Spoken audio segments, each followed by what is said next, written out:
Boa noite a todos. Vamos abrir nossas Bíblias para Jeremias, capítulo 49, versículo 4.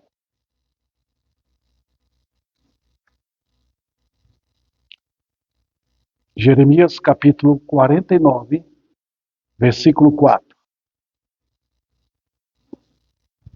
Por que te glorias nos vales, nos teus luxuriantes vales, ó filha rebelde, que confias nos teus tesouros, dizendo: quem virá contra mim? Vamos orar. Pai de amor, é de inteira responsabilidade o teu servo pregar o que tu mandas que pregue, e eu estou plenamente convicto do teu incrível poder, superabundante poder de salvar almas, de quebrar corações, aqueles que estão endurecidos em seus pecados.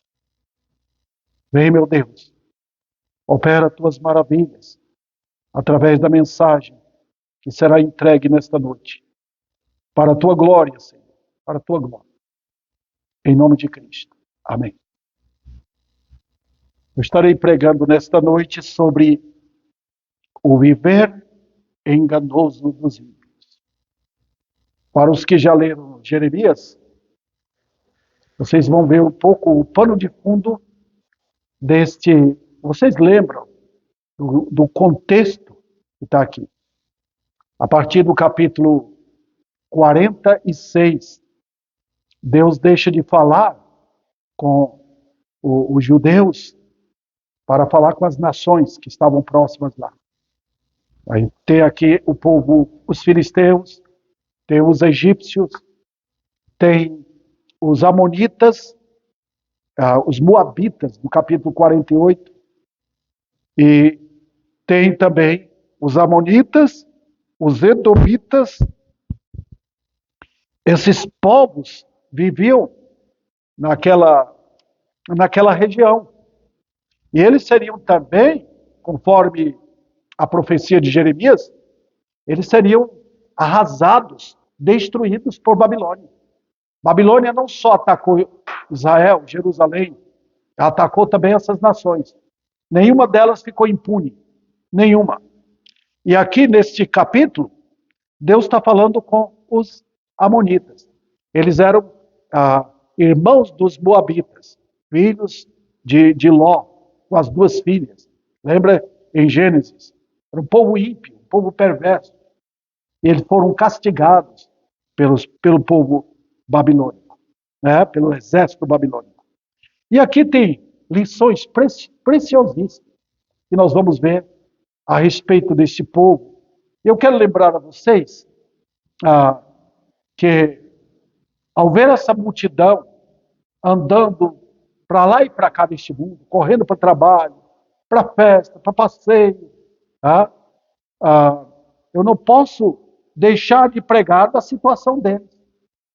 Porque tudo que foi escrito, queridos irmãos, mesmo para uma nação como esta, que o povo amonita, quando Deus fala com os amonitas, com os filisteus, com Babilônia, com os egípcios, Deus também está mandando um recado para o povo brasileiro.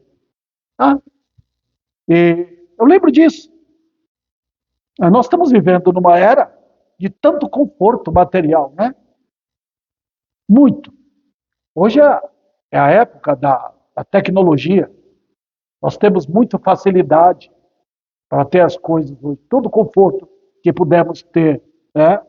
Mas eu lembro a vocês que o mundo não mudou, que os homens de 4, 5 ou 6 mil anos atrás eram exatamente iguais aos homens de hoje. Não tem diferença. Os amonitas eram iguais ao povo brasileiro aqui, mesma coisa.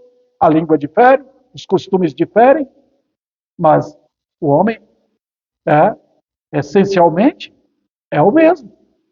Então não tem diferença, irmão. Não tem um linguajar de Deus para eles lá e um linguajar de Deus diferente para o povo brasileiro. Né? Por quê? Olha, queridos irmãos, ah, lembro bem a vocês que eles ah, não eram os homens de caverna, né? Enquanto os de hoje são os intelectuais. De maneira nenhuma. A mensagem é a mesma. E sabe de uma coisa? Quando Deus dirige-se a essas nações, Deus está usando uma linguagem incrivelmente, vamos dizer assim, fácil de entender. Deus usa muito simbolismo. Ele usa o conhecido para explicar o desconhecido. Então, queridos, é a mensagem que o povo de Ribeirão Preto precisa ouvir. De São Paulo, do Estado, do país inteiro. O povo precisa ouvir. Que o Senhor, então, pela graça, venha abrir os olhos de todos os amigos, todos os crentes que estarão ouvindo esta mensagem. Eu tenho aqui 3 assuntos para tratar nesse texto aqui. É uma mensagem textual. Primeiro, nós vamos ver as palavras de misericórdia de Deus aos mundanos. Quando ele fala com o povo amonita ali. Segundo lugar, são palavras de um Deus. Vamos lá, deixa eu voltar aqui. As palavras de um Deus que revela onde os homens estão. Onde é que eles estão aí no texto? No vale. Terceiro lugar, há um chamado compassivo de Deus aos pecadores. Ó filha rebelde. Vamos então ver se tem mais. Não, vamos dar continuidade aqui. Primeiro eu vou tratar aqui com os meus ouvintes as palavras de misericórdia de Deus aos mundanos. Quem são os mundanos? São as pessoas do mundo, como os amonitas, né? Mundanos. Então não tem diferença. Eu era mundano, eu era do mundo. Todos que são crentes são ou eram mundanos e deixaram de ser. Caso contrário, não são crentes. Então, é a história do homem no mundo.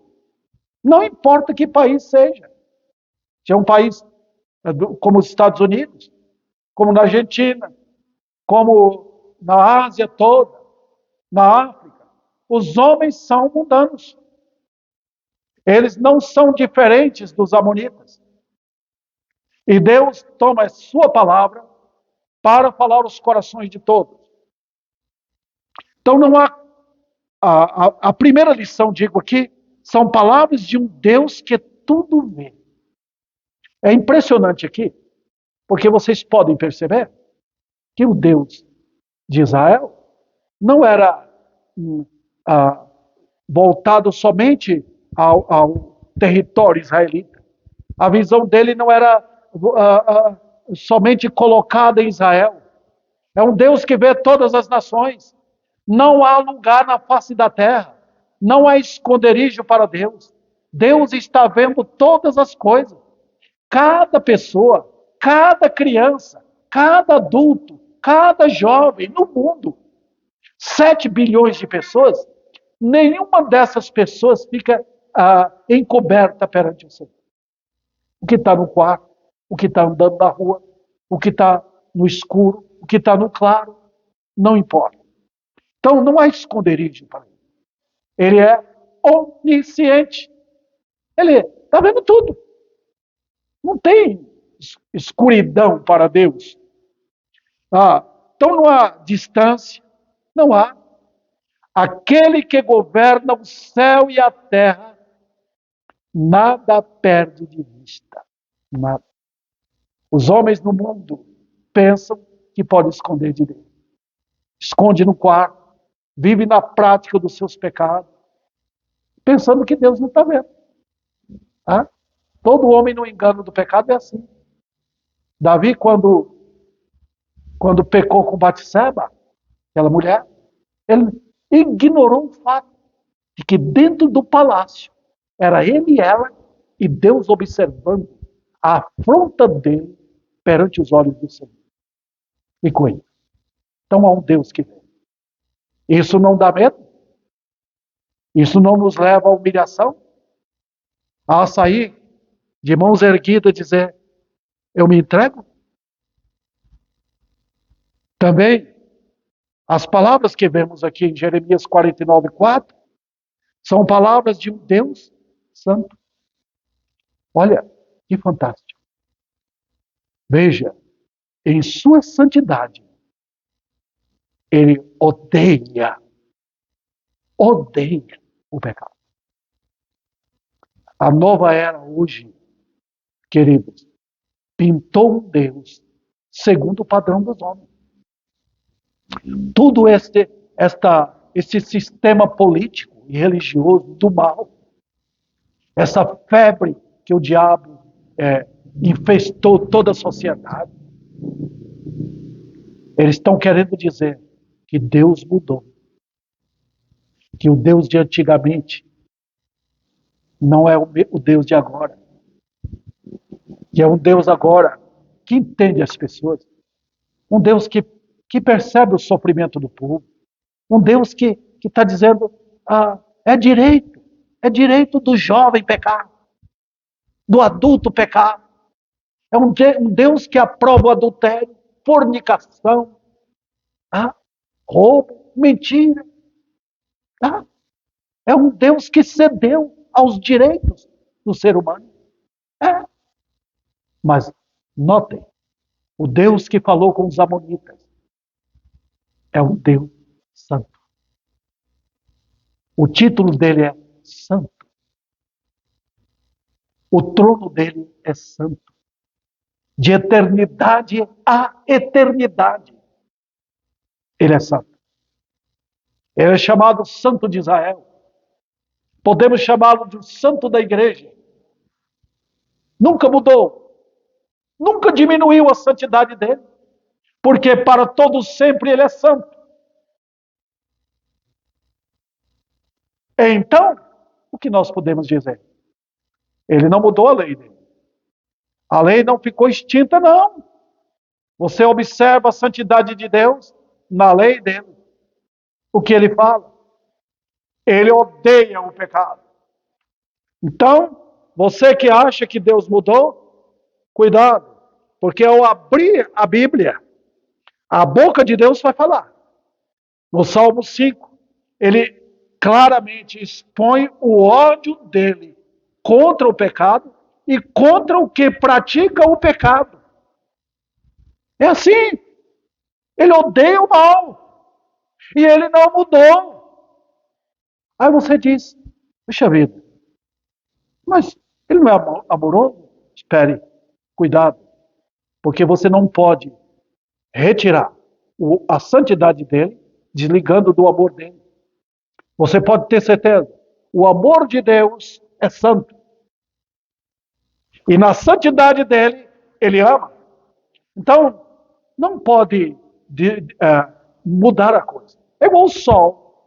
Olha os raios solares que nós recebemos. Olha as bênçãos do sol para nós. Olha o calor que nós temos. Mas não chegue perto, porque o sol vai te matar. Então, lembre bem, da radiação da santidade de Deus, a bênção. Né?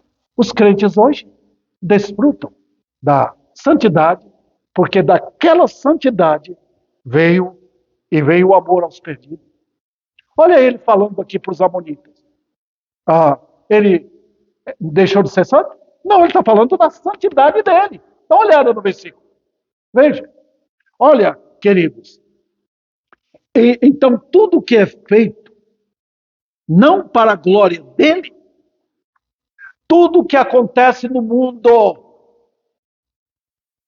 tudo que você faz, que eu faço, tudo que ocorre aqui debaixo do sol, numa cidade grande, numa cidade pequena, dentro de casa, no serviço, na rua, em qualquer lugar, todo trabalho, tudo que é feito, se não for para a glória dele, está debaixo da ira dele. Então nós estamos tendo aqui, conforme vemos nesse texto, o soberano Senhor, vendo tudo e advertindo os homens. Está vendo? Veja que ele fala o essencial. Ele não está falando lá dos amonitas, tocando em determinados pecados. Você roubou, você matou, você adulterou, você fumou, você mentiu. Não, ele está falando do modo normal do povo viver. Então, quando ele chega para o brasileiro, para o povo de Ribeirão Preto, ele está falando o quê? A mesma coisa. Ele está dizendo, o viver é seu. Ele não toca nos detalhes aqui. O viver é seu. Está debaixo dos meus olhos. Então, veja, a santidade de Deus promove o amor? Promove. Quando ele quiser. O amor dele é livre. Mas promove a ira dele. Tá? E na ira, lembre, a ira dele é tão santa quanto o amor é santo. Então ele não está falando no amor dele aqui. Ele está falando na beneficência de um Deus incrivelmente compassivo, que está divertindo um povo. Também, outro detalhe aqui. A demora dele não significa ausência de punição. Quando Deus dá 100, 200, 300, 400, 1000, 2000 anos a um povo, não significa que o braço dele ficou fraco. Não. O relógio dele não é o relógio nosso. Ele trata com os homens na base da compassividade dele, da longanimidade dele. O relógio dele, os minutos são contados como 1000 anos, 2000 anos. Ele está tendo compaixão do Brasil por mais de quê? 500 anos. Ele está tendo compaixão. Você pode pensar nisso? A compaixão dele por Ribeirão Preto, pelas cidades brasileiras todas. Ele já podia ter punido. Então ele está falando aqui com os amonitas. Ele não chegou com o machado dele. Ele não chegou com a foice dele. Ele não chegou com a espada dele. Ele chegou com palavras de advertência para um povo. Ora, você viu que ele milhares de vezes ele fala aqui com Israel? Israel não era o povo, a nação dos olhos dele? Era. Mas ele fala com advertência. E ele trouxe o mesmo castigo que ele trouxe para os amonitas, ele trouxe muito mais para Israel.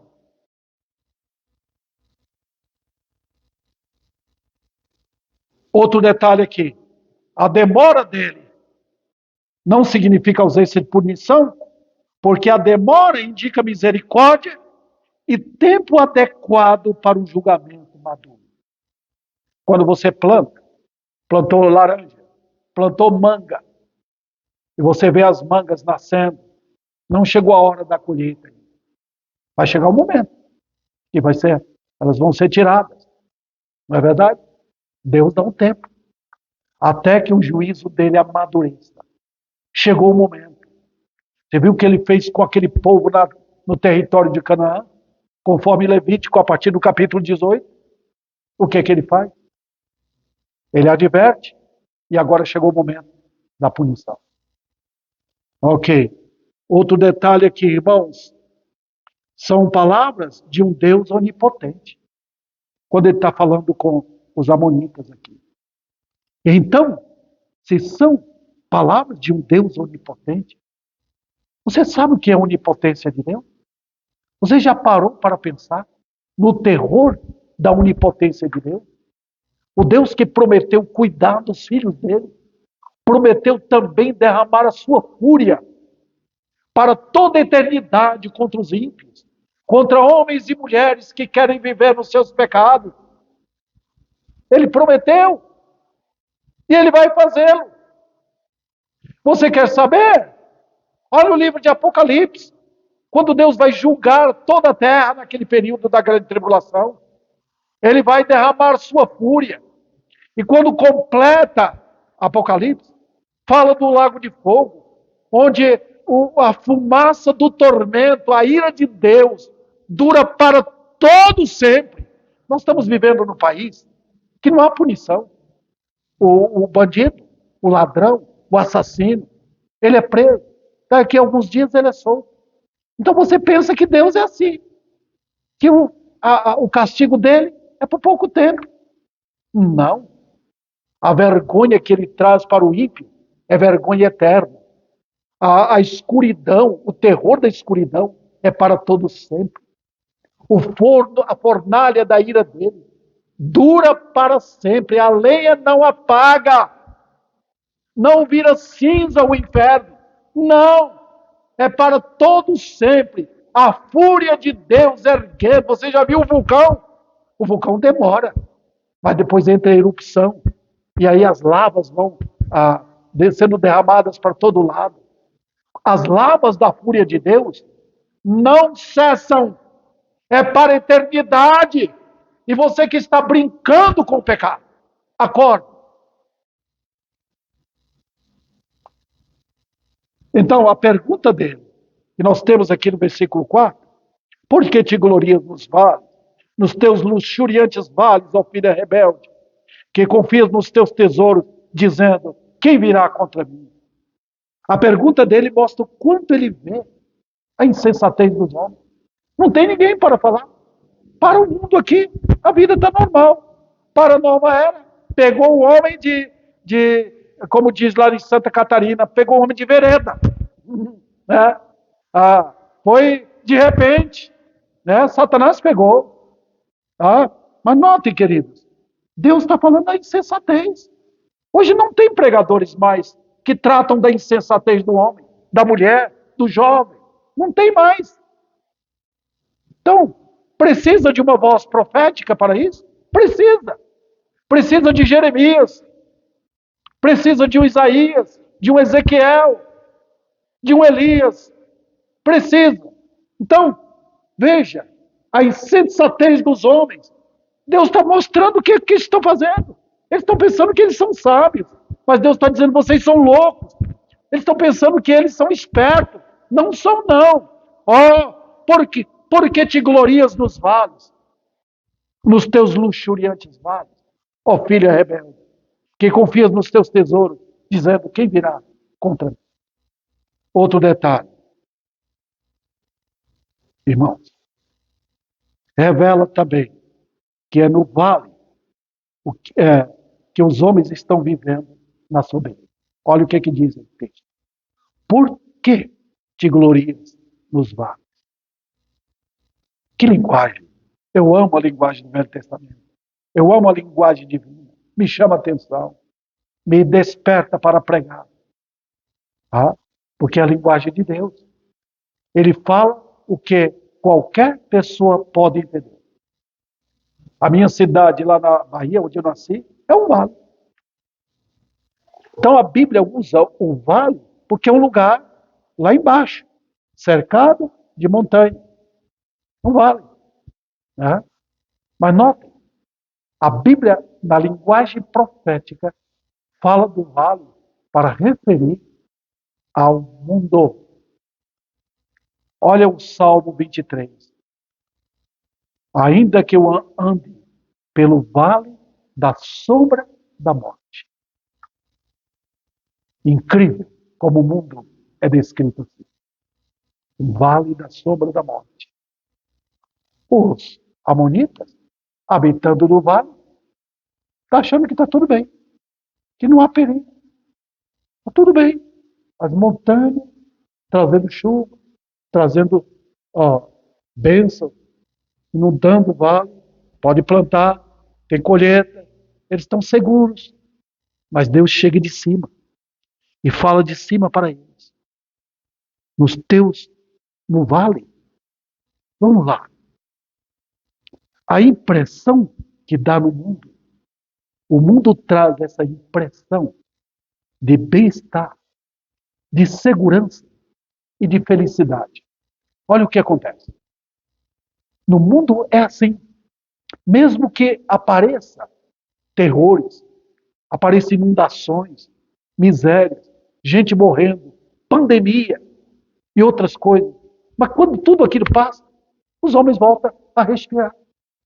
Eles acham que tudo vem por acaso.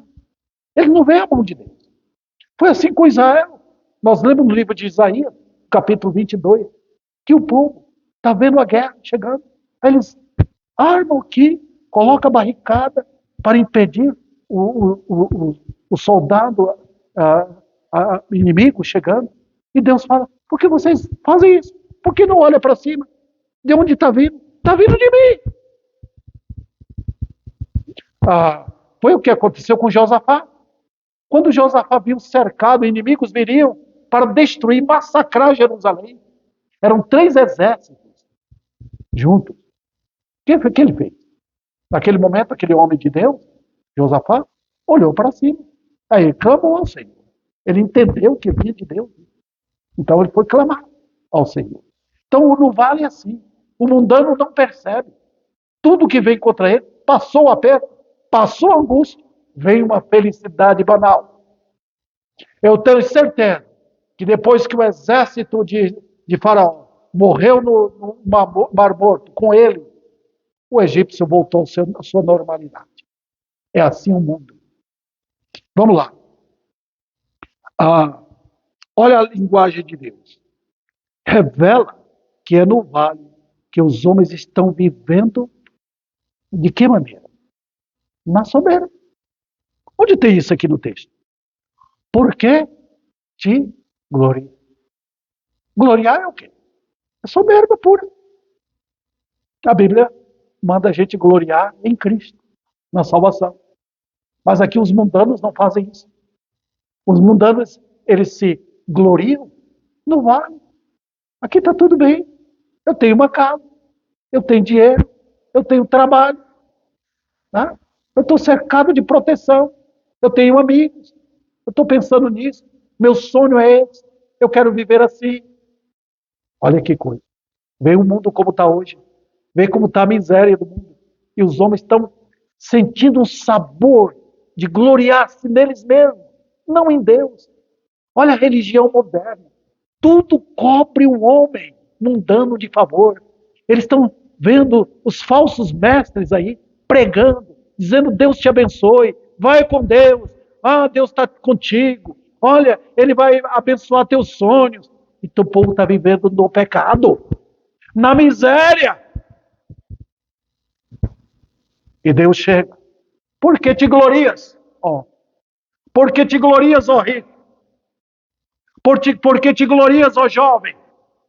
Ó senhora que está abandonando seu marido, homem que está abandonando seus filhos e esposa, moços e moças que estão vivendo em fornicação. Por que te gloria? Por que confia nos teus bens? Por quê? Então, querido, se gloriam, por quê? Porque eles acreditam que não vão ser achados, que a morte está longe. Eles fazem um pacto com a morte e o inferno, para que não venham sobre eles. Eles estão se gloriando.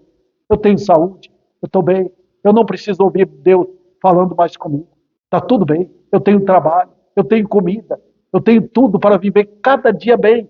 E notem, eles estão pensando assim, os mundanos agem assim. E Deus está chamando a atenção.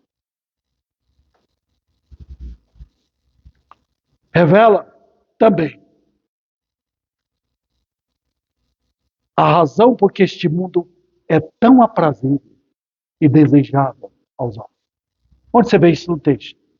Olha, por que te glorias? Nos vales, nos teus luxuriantes vales. Impressionante. Ele sai de uma palavra só, vales, e coloca um adjetivo impressionante. Luxuriantes vales. E fantástico. O que é isso, queridos? O mundo no vale. Aí Deus começa a rasgar o véu. Aí ele mostra. Vocês pensam que eu não estou vendo? Vocês pensam que eu não estou vendo seus intuitos malignos? Suas perversidades? Vocês pensam que eu não estou vendo o que fazem nos seus quartos? Nos motéis? Escondidos, ocultos dos homens, não de mim. Vocês gostam de vales luxuriantes, né? Vocês têm dinheiro para gastar. Vocês comem e bebem, fortalecem para viver no pecado. Vocês assentam à mesa para comer e levantam para divertir. É exatamente isso. Eu estou vendo tudo. Os teus luxuriantes. Olha que coisa.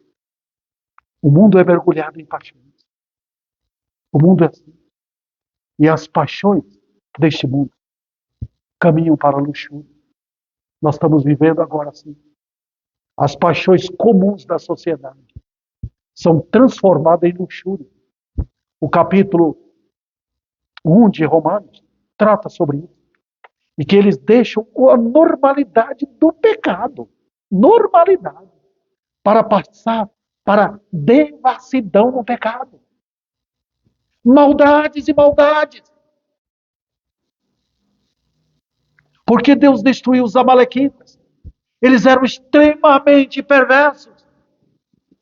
Porque Deus ainda não destruiu Ribeirão Preto. Porque é um povo bom? Não. É porque Ele é misericordioso. Ele está falando ao povo de Ribeirão Preto e do Brasil sobre os luxuriantes vales. Aqueles que têm o nome de crentes, de evangélicos, que estão brincando com seus pecados, que estão vivendo na bebida, que estão vivendo em prática de adultério, de fornicação dentro da igreja. Estão mentindo. Que estão buscando conforto carnal neste mundo. Olha o aviso de Deus. O mesmo que Ele deu para os amonitas. Por quê? Por que, ô brasileiro, te glorias nos teus luxuriantes vales? Por que, povo de Ribeirão, te glorias em teus luxuriantes vales? Por quê? Filha rebelde. Olha a linguagem de Deus.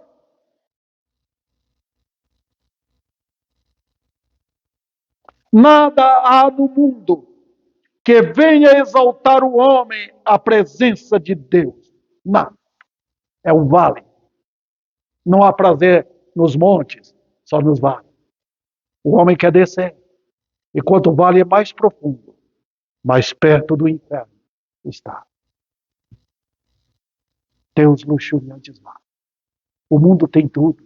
O príncipe deste mundo, ele puxa com paixão, o homem para mais baixo. Eles vão descer. Não há incentivo à glória de Deus nos vales. Não há prazer em Deus nos vales. Os homens não querem saber de adorar a Deus. Não. Se não for uma interferência vinda da misericórdia de Deus de cima, os homens vão continuar sendo arrastados pela fúria das suas paixões para o inferno. Quanto mais quente é o pecado, quanto mais sabor tem o pecado, mais perto o inferno está.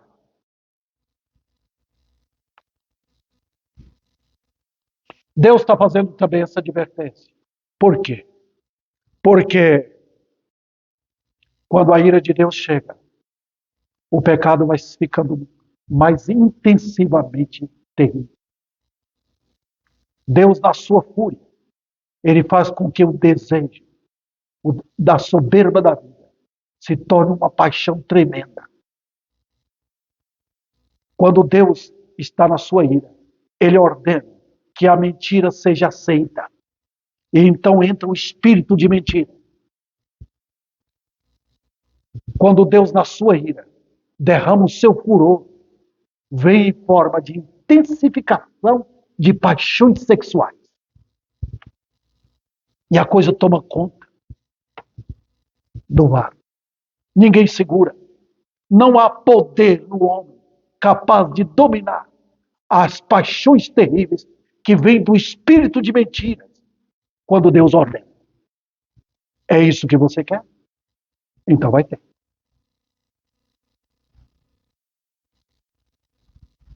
Então esse é o vale. Longe de Deus, o homem se envereda para os buracos mais fundos dos prazeres.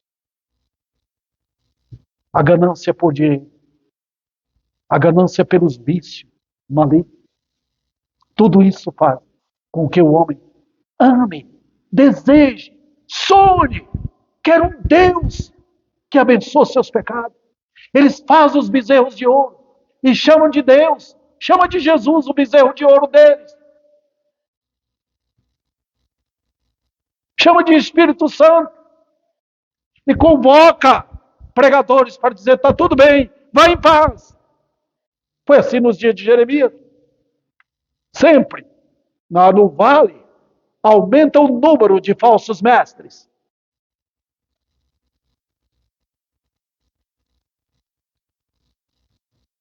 Vamos para o terceiro ponto. O chamado compassivo de Deus.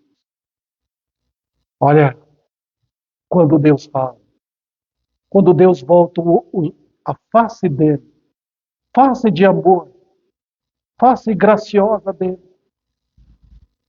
para os homens. Cada dia eu tenho orado. Deus, volte para Ribeirão Preto. As coisas não estão bem. Vem, Deus. Não tira a tua ira. Volte teu olhar para este povo. Volta, Senhor. Ele não voltou para os amonitas? Olha ele falando com o povo ímpio, perverso. E o que ele diz? Olha o versículo 4. Porque te glorias nos vales, nos teus luxuriantes vales. Ó filha rebelde. Incrível. Deus chamando o povo amonita. Como se fosse aquele povo filha dele. Note bem, ele não está falando de filha por novo nascimento. Nós sabemos que os crentes se tornaram filhos de Deus por novo nascimento. Quando se converte a Cristo, se tornam filhos dele, filhos de Deus. Mas aqui não. É um Deus de misericórdia. Por quê? Ele está chamando aqui aquele povo de filha dele, que ele gerou? Não. Eu vou falar por quê. Veja, nesse caso, filha mostra a diferença entre os homens e os animais. Você lembra da criação? Quando Deus criou o homem, ele criou primeiro os animais. Depois ele criou o ser humano.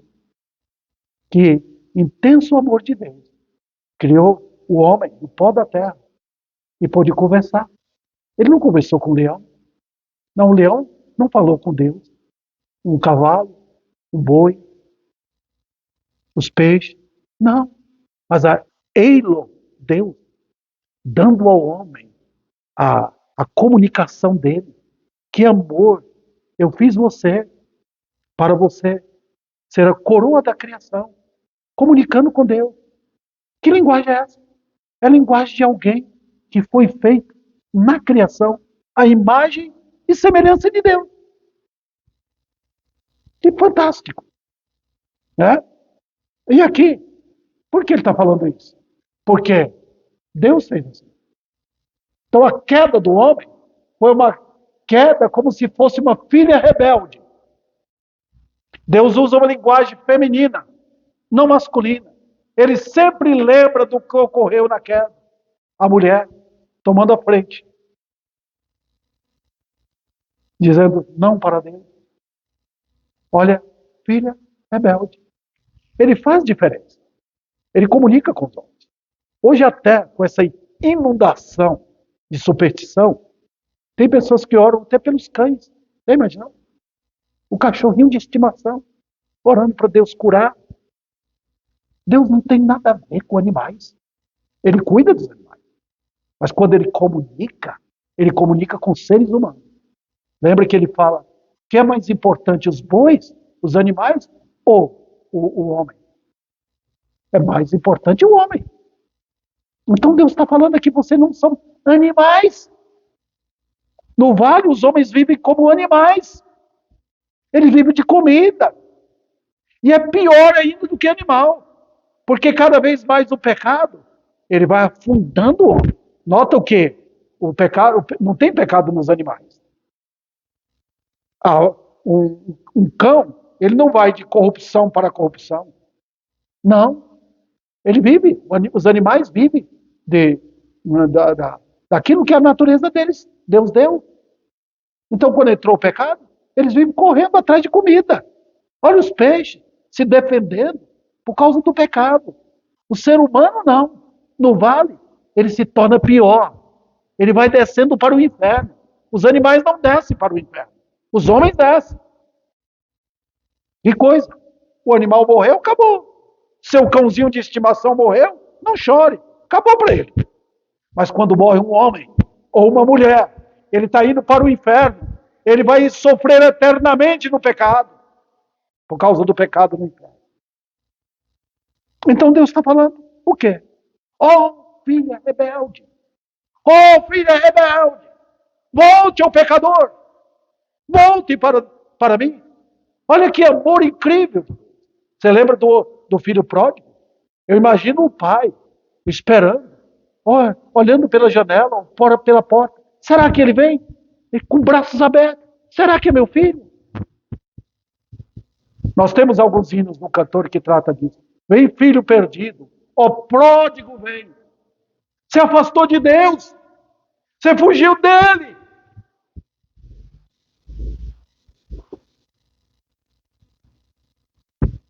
Vocês estão pensando que não são responsáveis pelos seus atos? Vocês estão pensando que o quebrar a minha lei não entra na conta, não?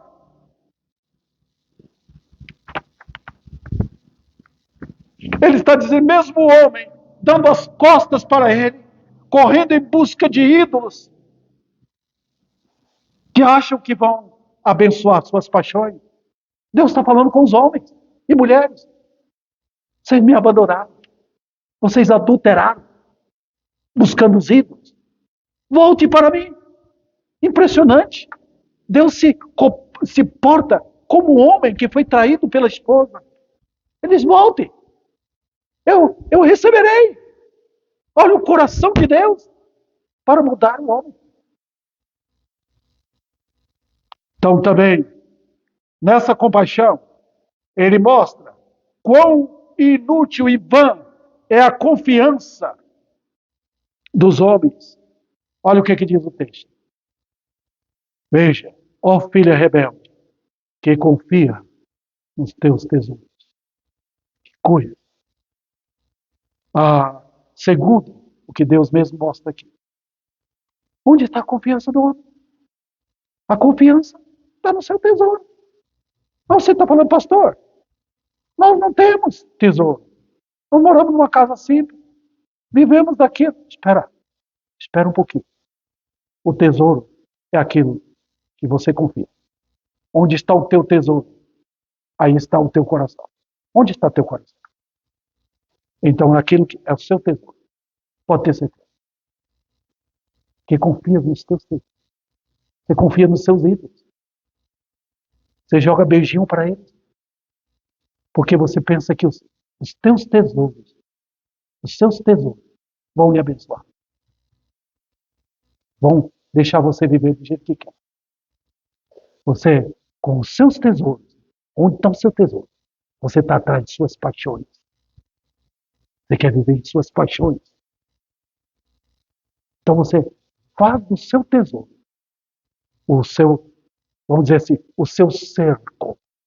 São meus bens, o que eu tenho. Ninguém vai me pegar. A doença não vai me matar. Eu pago o médico. Eu pago advogado para cuidar das minhas coisas. Eu tenho tudo aqui.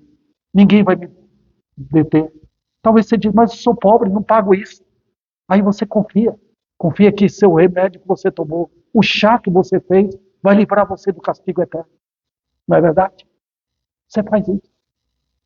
Então você confia. Você forma uma muralha ao seu derredor. Não foi assim com o povo de Jericó? Eles fizeram aquela muralha toda em torno da cidade. Ah, ninguém vai entrar aqui. Ninguém poderá entrar. Eles não olharam para cima. Nessa compaixão, ele mostra também a cegueira e surdez espiritual dele. Olha o texto. Veja. Quem virá contra mim? Olha que coisa. Quem virá? Isso aqui é um desafio a Deus. É uma afronta a Deus. É um desafio ao Todo-Poderoso. Quem virá contra mim? Vamos lá. Primeiro, há uma loucura de achar que não estão sendo vistos. Não. Foi assim Davi com Batseba. Deus não está vendo. O pecado encobre os olhos. O pecado faz uma muralha em torno deles. Ele não percebe. A hora do pecado é a hora mais gostosa que tem. Ninguém está vendo. E você pensa que Deus não está vendo os intuitos do coração? O que passa lá? As cogitações da alma? Outro detalhe. A loucura de achar que seus atos, pelos seus atos, eles não serão punidos. Davi pensou. E olha a consequência dele no palácio. A destruição que tem. Os homens de hoje e mulheres não pensam. Eles são inconsequentes. Eles não pensam no terror que vai vir. Como resultado dos seus pecados. Eles pensam que a vida vai de bem para o melhor. Eu vejo jovens aí brincando de fornicação, deitando com as suas namoradas e pensando que serão felizes ao casar. As mulheres, os homens em adultério, os seus vícios, suas mentiras contra Deus. Pensam que não vão sofrer as consequências. A insensatez de achar que poderão prosseguir em suas maldades. Vamos, amanhã vai ser outro dia. Eles esquecem e poderão acordar no inferno. A loucura de querer fazer com que seus filhos herdem e preservem o viver assim. Eles passam para os filhos, eles marcam a estrada, pode me seguir. Não vai para aquela igreja não, não vai ouvir a palavra de Deus não, pode me seguir. É esse o caminho. E a loucura também de achar que não serão chamados à presença do juiz. Os homens comem, bebem, vivem no bom e do melhor do pecado e pensam que não vão ter que enfrentar o Todo-Poderoso. Outro detalhe aqui. Estou chegando ao fim. Os pecadores vivem da mesma forma no pecado. Pelo Evangelho. Deus está chamando os filhos rebeldes. Vinde, pecador. Vinde. O filho pródigo foi para longe. Mas quando ele voltou, encontrou o pai e ele esperou. Vinde, ó filho. Tem lugar. Tem herança na casa do pai. Tem uma mesa farta. Você não vai ficar comendo das bolotas que caem da mesa do terrível patrão seu. Não. Por que viver longe do Senhor? Por que achar que pode ser feliz neste mundo? Quando a morte está perto, quando Satanás está rindo de você, quando o perigo mortal lhe ameaça tirar a sua existência para toda a eternidade, longe de Deus para sempre, em sofrimento inigualável.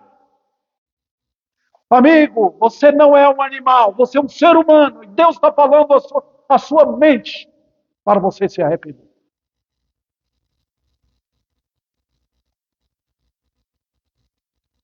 Por que confiar naquilo que não lhe fornece segurança? Não tem. Não tem dinheiro, não tem comida, não tem saúde, não tem roupa, não tem casa que possa lhe dar segurança. Nada. Só em Cristo. Por que então, finalizando, não aproveitar agora o amor compassivo que é em Cristo Jesus. Olha, ele desceu do céu e veio ao vale. Cristo enfrentou o vale da sombra da morte para ir até a cruz, para de lá dar sua própria vida. Entregou-se a si mesmo para salvar filhos rebeldes e chama pecadores ao arrependimento. Vinde perdido. Eis o amor do Senhor, o amor acolhedor, o amor perdoador, o amor purificador do Senhor Jesus. Está aí o convite aos pecadores. Quem quiser, a um dos nossos filhos, quem quiser agora, venha aceitar. Eis a porta aberta, já podeis entrar. É Jesus o caminho para o céu chegar. Vinde a Cristo agora. E você, neste momento, vindo de todo o coração, você será salvo.